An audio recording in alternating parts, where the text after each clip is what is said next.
Right. Welcome to Chapter Zero.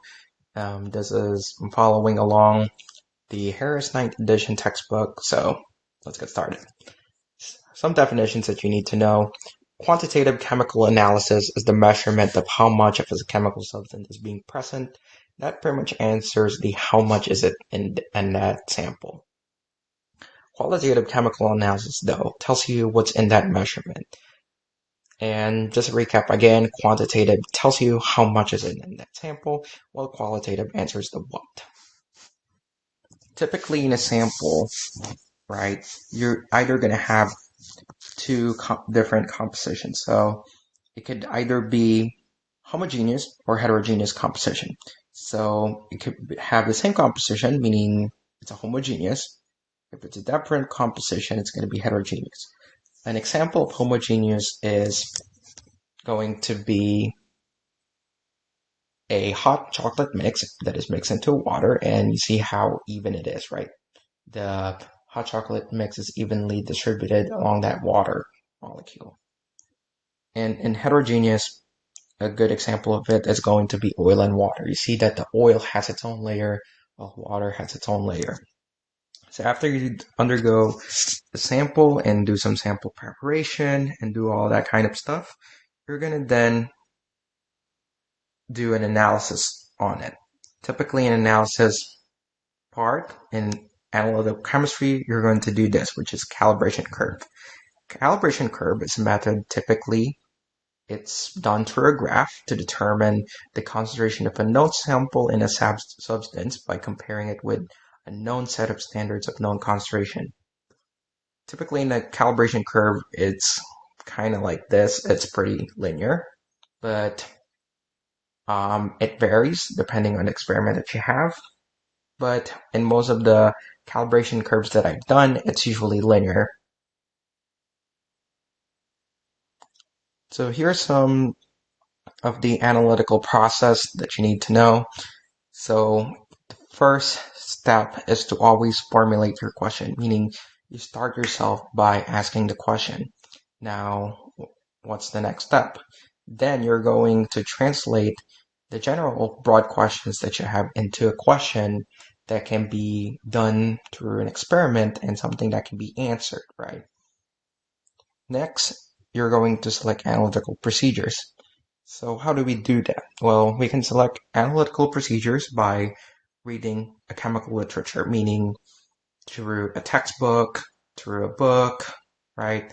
Articles, and sometimes watching videos online, right? Is also a form of analytical procedures, so we can do the experiment. Next is sampling. Sampling is the process of getting your sample, right, to analyze. Then we're going to do sample preparation. So sample preparation is after we select the sample that we have, right, for analysis. This is typically what is known as analyte. I'm going to explain that later. You're going to convert that representative sample into a form of suitable for analysis. So that is sample preparation. The sample preparation, I'm going to reiterate it again.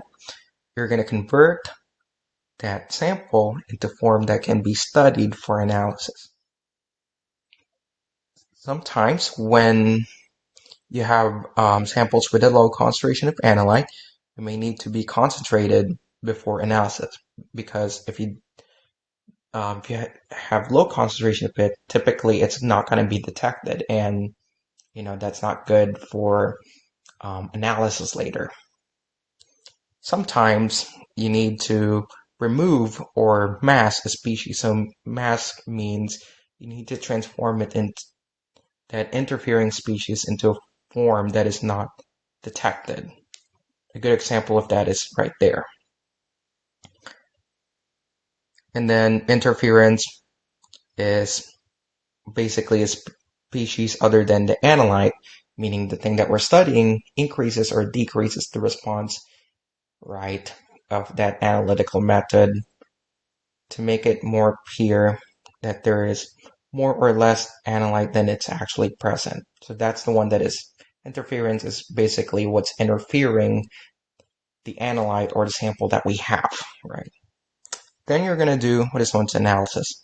In that analysis, you're going to measure the concentration of analyte in what is known as aliquots, meaning portions of that concentration of analyte. Now, the purpose of replicate measurements, which is repeated measurement, is to make sure that it's variable, right? And to protect against some sort of error during that experiment. And the overall goal of it, right, the variability, and to prevent the error is to make sure that the measurement that we have is very reliable. Then after that, we're going to report and interpret. In reporting and interpretation, you're typically going to write your results. You're going to discuss any limitations that you have in your report.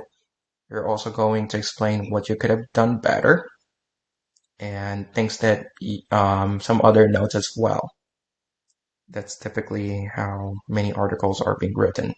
And then in drawing conclusions, typically what you're going to do is using the analysis that you got by graphing, right? You're going to make some conclusions of that. So does your question being answered? Does your question being rejected, right? What things you could have done better, right? That is something that you can discuss on that conclusion.